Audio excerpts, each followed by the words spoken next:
The Krull Empire had never known defeat. For 3,000 years, their fleets had swept across the galaxy, absorbing world after world into their dominion. 50 systems, 100 species, countless battles won. They did not conquer through cruelty or terror. They conquered through certainty. Their military was the most efficient in known space. Their tactics were flawless. Their victory was inevitable.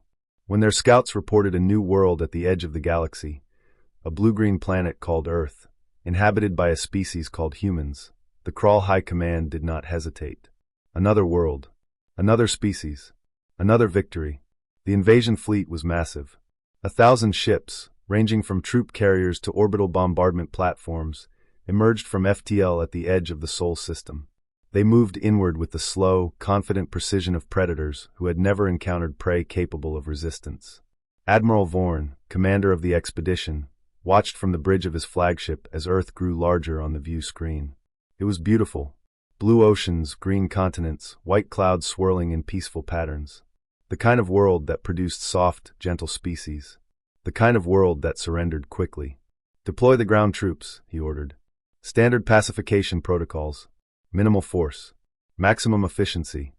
The drop pods descended. Thousands of them, each carrying a Wrath warrior in full combat armor. They fell through the atmosphere like rain, their descent vectors calculated to place them in every major population center simultaneously. Admiral Vorn waited for the reports of resistance, of panic, of the glorious chaos of conquest. The reports never came. Admiral. The tactical officer's voice was confused. The ground troops have landed. They are reporting empty cities. Vorn turned. Empty? Affirmative. No resistance. No civilians. No military. The streets are deserted. The buildings are intact but unoccupied. It appears the population has vanished. Vorn stared at the tactical display. Green icons showed the positions of his ground forces spread across every continent. No red icons. No enemy contacts. Nothing. Search the buildings, he ordered. Find them. They cannot have simply disappeared. The search continued for hours. Krull soldiers moved through empty cities, empty homes, empty schools and offices and factories. They found food still warm on tables. They found vehicles parked in driveways. They found evidence of recent habitation everywhere, and not a single human. They knew we were coming, the tactical officer said. They evacuated.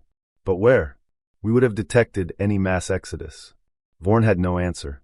The possibility of an organized evacuation without detection was unsettling, but not threatening. The humans had fled. That meant they feared the Krull. Fear was the first step toward submission. Establish a beachhead, Vorn ordered. Secure the major population centers. Set up monitoring stations. They will return eventually. When they do, we will be waiting. The invasion force settled into occupation mode. Troops patrolled empty streets. Ships orbited overhead, their sensors scanning for any sign of the missing population. Engineers began establishing forward operating bases in the abandoned cities. On the third day, a junior officer assigned to coastal monitoring reported something unusual. Admiral, there is something in the ocean. Large heat signatures. Moving. Vorn glanced at the report. Marine life. This planet has oceans. It is to be expected. Sir, these are very large, and they are gathering near our coastal positions. Vorn felt the first flicker of unease. Monitor them. Report any change. On the fourth day, the rumbling began. It came from beneath the mountains. Deep, rhythmic vibrations that registered on seismic sensors across multiple continents. The Krull geologists dismissed it as tectonic activity. The planet was active. It was normal. But the vibrations did not stop. They grew stronger. More rhythmic. Almost intentional. On the fifth day, the oceans answered. The creatures emerged without warning. From the deep trenches, from the dark waters, from places where no light had reached for millions of years. They were massive, larger than anything the Krull had ever encountered.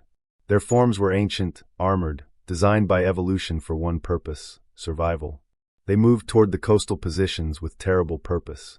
In the mountains, the rumbling finally broke the surface. Things that had slept beneath the peaks for eons rose from their stone tombs. They were not like the ocean creatures. They were older, stranger. Their eyes, unused to light for millions of years, blinked in the sudden brightness. They too began to move. Admiral Vorn watched the tactical display as dozens, then hundreds, then thousands of unknown contacts appeared across the planet. They were not human. They were not any species in the crawl database. They were something else.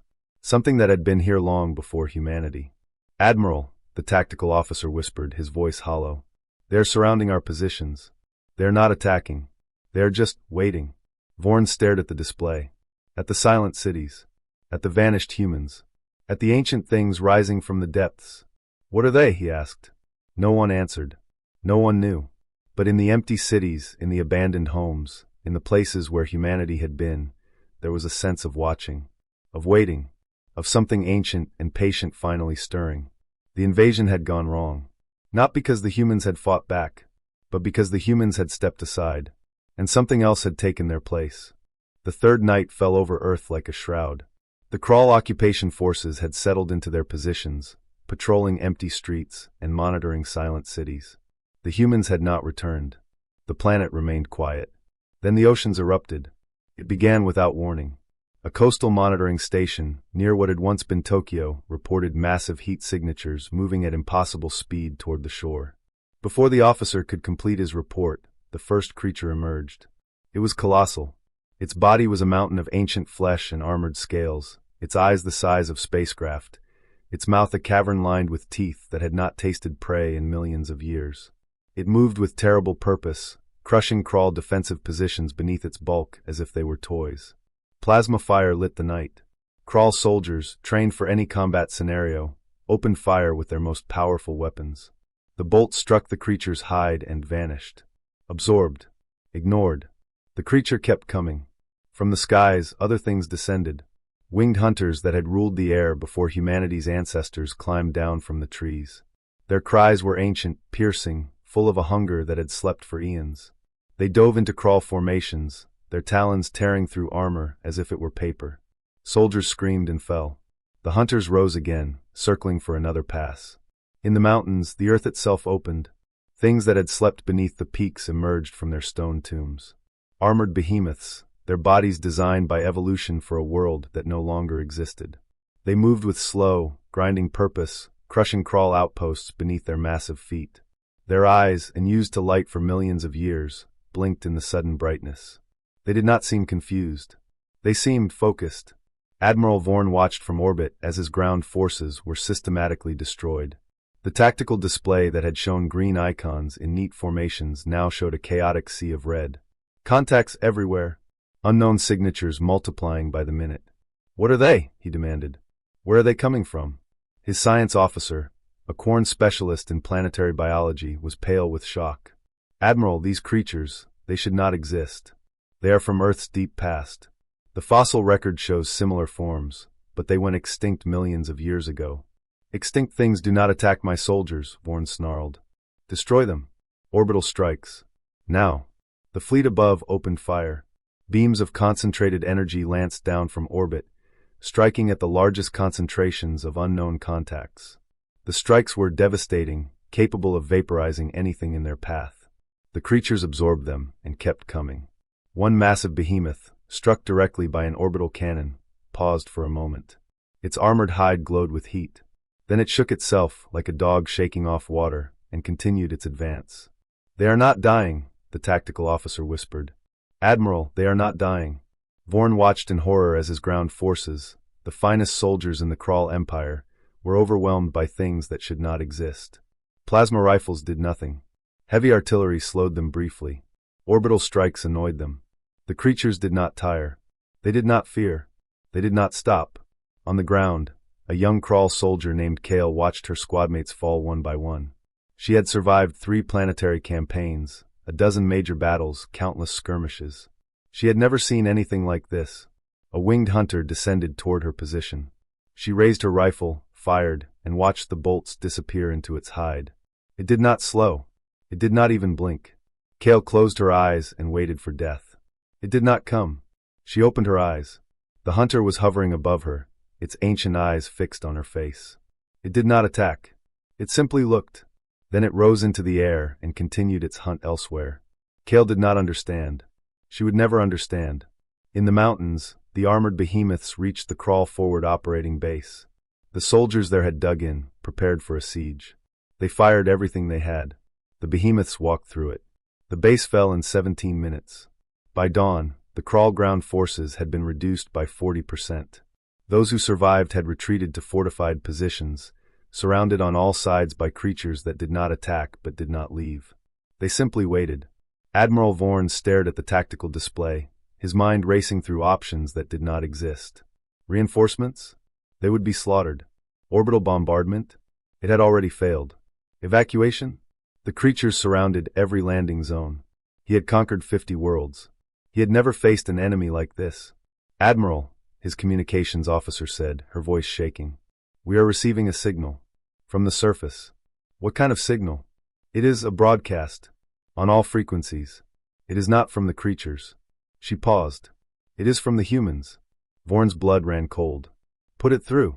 The voice that filled the bridge was calm, quiet, and utterly without fear. It was an older woman, speaking in perfect galactic common. Crawl fleet, you have invaded our world. You have occupied our cities. You have not found us because we chose not to be found. A pause. You are now meeting our planet's first line of defense.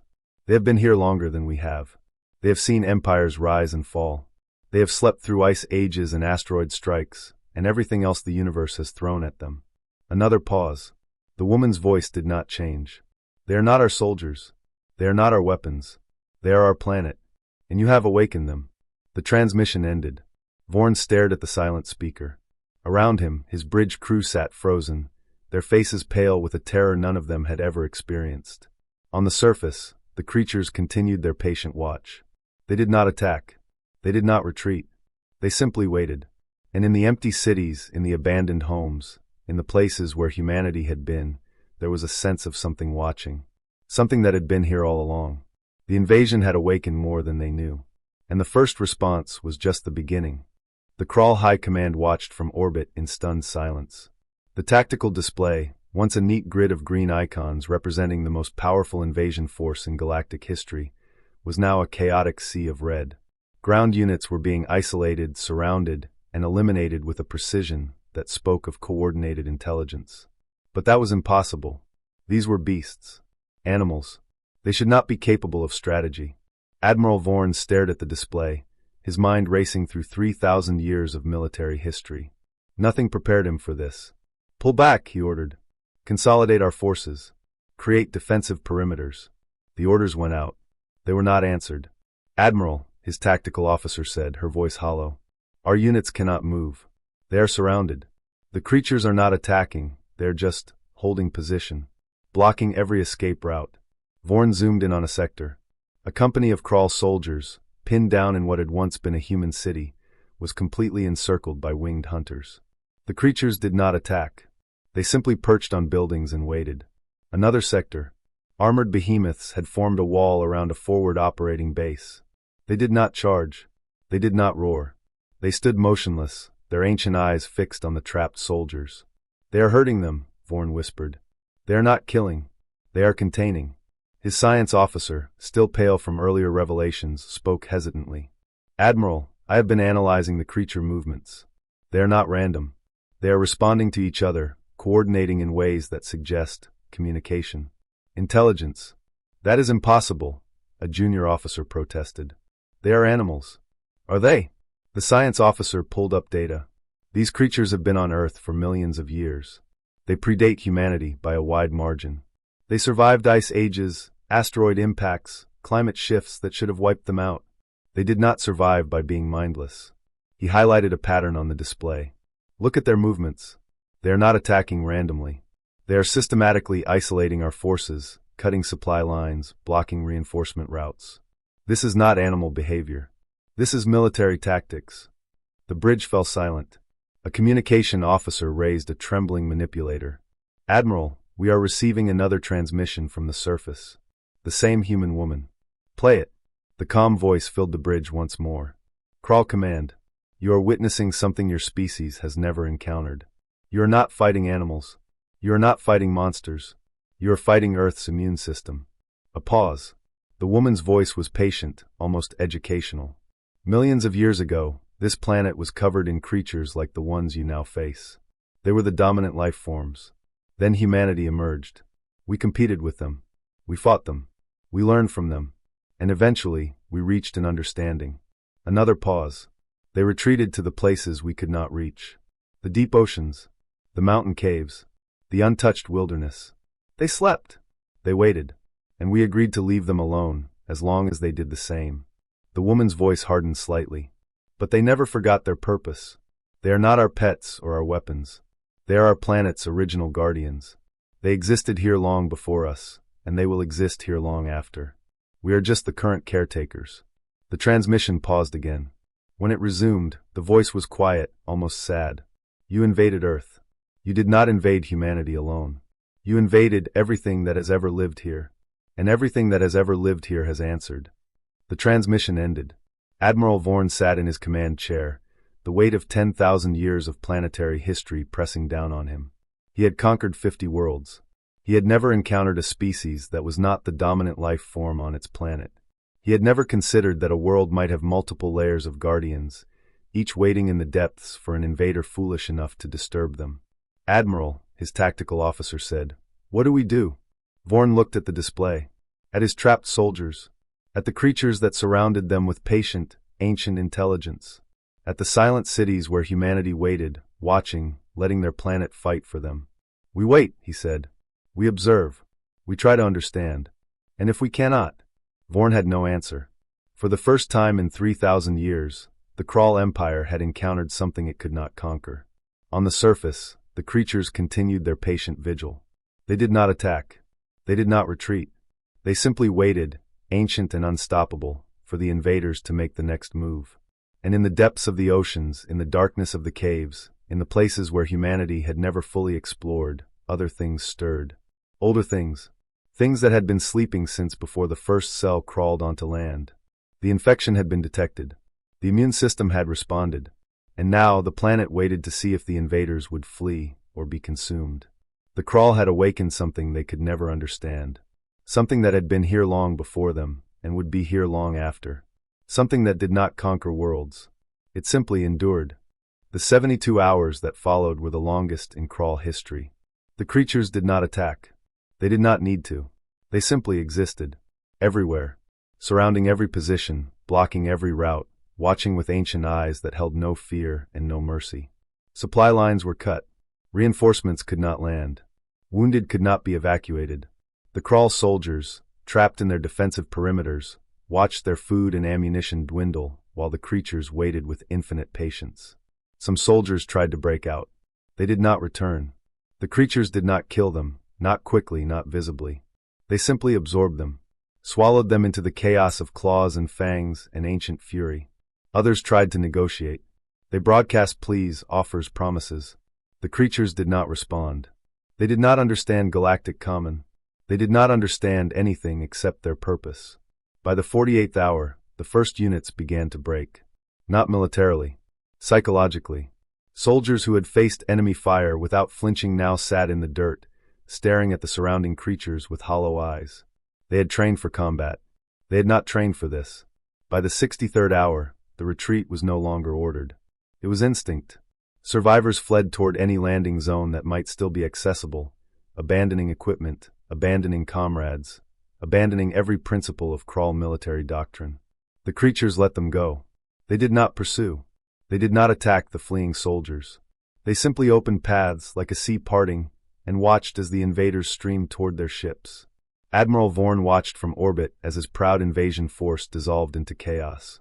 His tactical display, once a masterpiece of military planning, now showed only scattered survivors running for their lives. "Admiral," his communications officer said, "we are receiving desperate messages from every unit. They are begging for evacuation, for orbital fire support, for anything."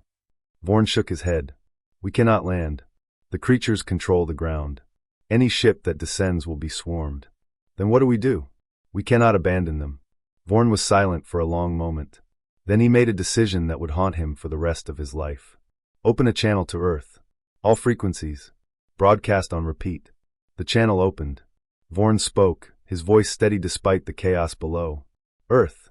This is Admiral Vorn of the Krall Empire. We surrender. We withdraw. We will leave your world and never return." He paused, swallowing his pride, his honor, everything he had believed for 3,000 years. "Please. Call off your monsters. The message was received. The Crawl fleet waited, their weapons silent, their soldiers dying, their pride in ruins. The response came within minutes. Not from the creatures. From the humans. The same calm, older woman appeared on the view screen. Her face was peaceful, almost kind. She looked at Admiral Vorn with eyes that held no triumph, no cruelty, no satisfaction. Admiral Vorn, she said, we received your message. Vorn nodded, unable to speak. You asked us to call off our monsters. The woman paused. We cannot. Vorn's heart sank. But you must. Your planet. Our planet is doing exactly what it should, the woman interrupted gently. It is defending itself. Those creatures are not our pets. They are not our weapons. They are Earth's immune system, and you triggered it. She leaned forward, her expression earnest. We did not flee because we were afraid. We fled because we knew what would happen. We stepped aside so our planet could do what it has always done, protect itself. Vorn stared at her. Then we are all going to die. The woman shook her head. No, you are not going to die. Look. She gestured, and the view on his screen shifted to a ground-level feed. A group of Crawl soldiers, surrounded by creatures, stood frozen in terror. The creatures did not move. They simply watched. They are not killing your soldiers, the woman said. They are containing them, giving them time to leave. If they wanted to kill, your entire invasion force would be dead already. Vorn's mind struggled to process this. Then why? Because they are not monsters, Admiral. They are guardians. They do not kill for sport. They do not kill for revenge. They only kill when there is no other choice. She paused. You have chosen to leave. That is enough. On the ground, the creatures began to move. Not toward the trapped soldiers, away from them. Paths opened. Corridors of safety appeared, leading toward the landing zones. The soldiers ran. The creatures let them. Within hours, the last Crawl soldier had been evacuated. The fleet, battered and humiliated, prepared to depart. Admiral Vorn opened one final channel to Earth. I do not understand, he said. You could have destroyed us. Why didn't you? The woman smiled. It was a sad smile, ancient and wise. Because we have been where you are, Admiral. Long ago, before we learned to coexist, we tried to conquer this planet. We failed. The creatures taught us a lesson we never forgot. She paused. The lesson was not about power. It was about respect. You do not conquer a world. You join it, or you leave it alone. She looked directly at him. You chose to leave. That is enough. Go home, Admiral. Tell your people what you learned. And do not come back. The channel closed. Admiral Vorn sat in his command chair, staring at the blue-green world below. The creatures had returned to their depths, their caves, their ancient slumber. The humans were emerging from their hiding places, reclaiming their cities, their streets, their lives. He had conquered 50 worlds. He had never learned anything from any of them. Earth had taught him everything. Set course for home, he ordered. Maximum speed. The fleet departed. Behind them, Earth spun on, patient and ancient, its guardians sleeping, its humans living, its lesson delivered. The Crawl never returned. They did not need to. They had learned that some worlds cannot be conquered. They can only be understood. And understanding, the woman had taught them, was the only victory worth having. The city was in ruins. Not from battle. The creatures had not destroyed buildings or infrastructure. The damage came from the Crawl themselves, from their desperate attempts to fight back against an enemy they could not understand. Broken vehicles. Crumbled walls. The scars of plasma fire on ancient stone. In the center of it all, a single human emerged. She was old. Her hair was white, her face lined with centuries of living. She walked with a slow, steady gait, unaffected by the chaos that surrounded her. Behind her, the creatures that had terrorized the Crawl invasion force watched in silence. They did not attack. They did not move. They simply waited. Admiral Vorn saw her on his view screen. His bridge crew froze, staring at the small figure who walked through the ruins as if she owned them. Which, in a way, she did. She stopped in the center of what had once been a public square. She looked up at the Crawl flagship, visible as a dark shape against the sky. When she spoke, her voice carried on all frequencies, clear and calm. You begged for mercy. You received it, but not from us. Behind her, the creatures shifted. Not aggressively, simply acknowledging. The old woman gestured at the massive beasts that surrounded her. You asked us to call off our monsters. We cannot. They are not our monsters. She paused, letting the words sink in. They are our planet. They are our history. They are our partners. On the flagship, Admiral Vorn leaned forward, his mandibles slack with disbelief. The woman continued. Millions of years ago, this world was theirs. They ruled it. They fought for it. They survived ice ages and asteroid impacts, and everything else the universe threw at them. Then we came. We were small and weak and insignificant. They could have crushed us. She smiled. It was a sad smile, ancient and wise. They didn't. They adapted. They retreated to the places we could not reach. They slept. And we grew. We built cities. We created civilizations. We forgot that we were not alone. Behind her, a massive winged hunter settled on a broken building, its ancient eyes fixed on her with something that looked like respect. But they never forgot. They were always there, waiting in the deep places, watching, remembering. And when you came, when you threatened everything they had protected for so long, they answered. She looked directly at the camera, directly at Admiral Vorn. You invaded Earth. You did not invade humanity. You invaded everything that has ever lived here. The oceans, the mountains, the caves where things have slept for millions of years. You invaded their home. Her voice hardened, just slightly. And everything that has ever lived here answered. Behind her, the creatures stirred. Not attacking, simply affirming. Vorn found his voice. We surrender. We withdraw. We will never return. The old woman nodded. I know. That is why you are still alive. She gestured, and the creatures began to move. Not toward the remaining crawl positions, but away from them. Paths opened. Corridors of safety appeared, leading toward the landing zones where evacuation shuttles waited. If they wanted to kill you, the woman said, you would already be dead. They do not kill for sport. They do not kill for revenge. They only kill when there is no other choice. You chose to leave.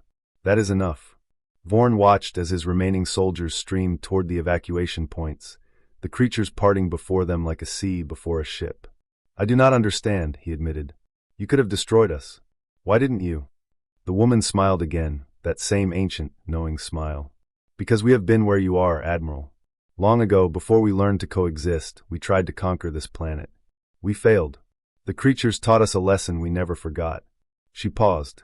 The lesson was not about power. It was about respect. You do not conquer a world. You join it, or you leave it alone.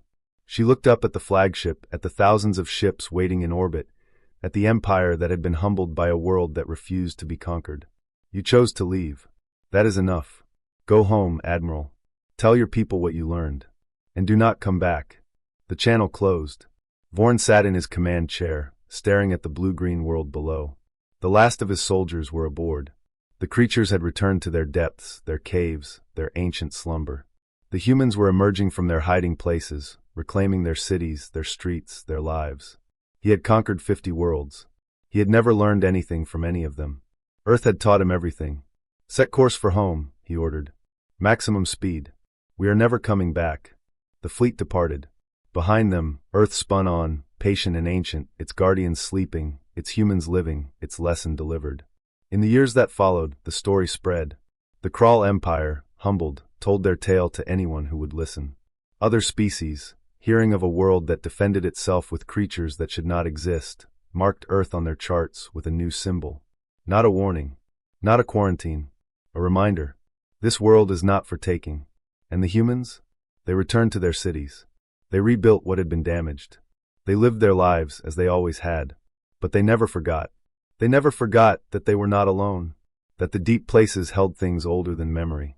That the planet itself was alive, watching, waiting. They had learned long ago that Earth did not belong to them. They belonged to Earth. And Earth protected its own.